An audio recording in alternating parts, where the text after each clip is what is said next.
Anil Jadhav phone లైన్లో అందుబాటులో ఉన్నారు. అనిల్ జాదవ్ గారు, ఎట్లా చూస్తారు నిజంగా ఒక రైతు అక్రమంగా అరెస్ట్ అయిన రైతును గుండెపోటు వస్తే నడిపించి బేడీలు వేసి హాస్పిటల్కు తీసుకువెళ్ళడాన్ని ఎట్లా చూడాల్సిన అవసరం కనిపిస్తుంది? కనీసం మానవత్వం లేకుండా, కనీసం ఇంగితం లేకుండా పోలీసులు వ్యవహరించడానికి వెనక కారణం ఏమై ఉంటుందని అనుకుంటున్నారు? అంటే దాని ఉద్దేశం ఏంటంటే ఇది చాలా దారుణం. రాష్ట్ర వ్యాప్తంగా ఏదైతే మా గిరిజనుల తరఫున మేము ఖండిస్తా ఉన్నాం. ముఖ్యంగా ఏంటంటే ఇది కావాలని చేసినటువంటి కుట్ర. ఇది ఈ విధంగా రైతులకు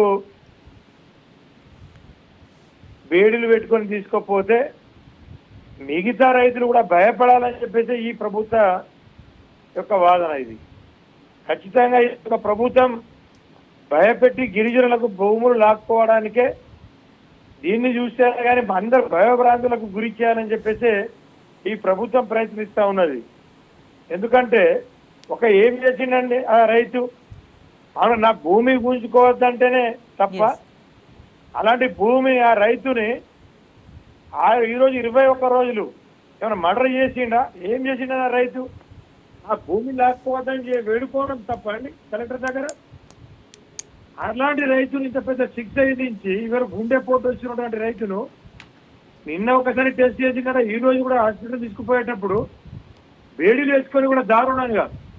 కాబట్టి మేము గిరిజన సంఘాల తరఫున మేము ఖండిస్తా ఉన్నాం.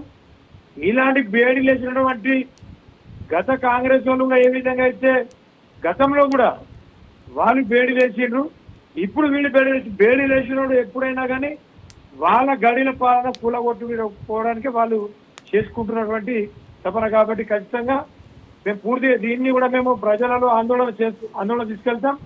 ప్రతి జిల్లాలో కూడా మేము ఆందోళన చేపడతామని చెప్పేసి కూడా ఈ సదరుగా తెలియజేసుకుంటారు. ఎందుకంటే ఈ నిరంకుశ పాలన ఎప్పుడు చూడండి హిట్లర్ లెక్క ఉందండి. ఇది ఏంది ఇప్పుడు ఇక్కడ మన ప్రజాస్వామ్యమా ఏందా? ఇది మామూలుగా అమాయక గిరిజనులే దొరికిందా అండి?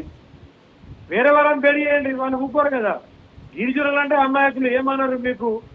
కాబట్టే కదా ఈరోజు ఎవరు చెప్పలేరు, అడగలేరు, అడిగేటోళ్ళు దిక్కులేరనే కదా.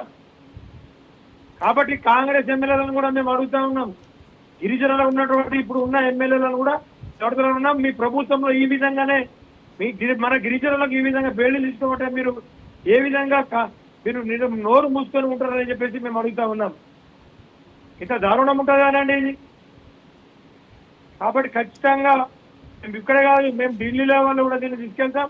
ఖచ్చితంగా ఏదైతే ఏఐసిసి ఆఫీస్ ఉందో వాళ్ళు ఇక్కడ గాంధీ భవన్ ముందు ముట్టడి చేస్తాం, లేకుంటే ఏఐసిసి ఆఫీస్ అయినా కానీ ఢిల్లీలో కానీ ముట్టడి చేస్తాం ఖచ్చితంగా. ఎందుకంటే ఈ విధంగా మా గిరిజనుల మీద ఈ విధంగా దాడులు చేస్తే, ఈ విధంగా బేడీలు తీసుకొని వెళ్తే ఖచ్చితంగా తగినటువంటి గుణపాఠం మీకు తగ్గుతుంది.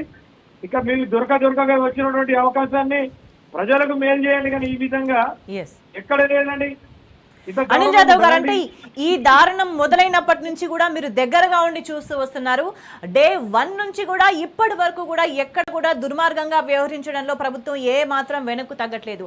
అత్యంత జాగ్రత్తగా సెన్సిటివ్ గా వ్యవహరించాల్సిన చోట అత్యంత దుర్మార్గంగా వ్యవహరిస్తుంది. అంటే ఈ కంటిన్యూటీని, ఈ దుర్మార్గపు ప్రవర్తనను ఇట్లా కొనసాగించడాన్ని ఎట్లా చూస్తారు?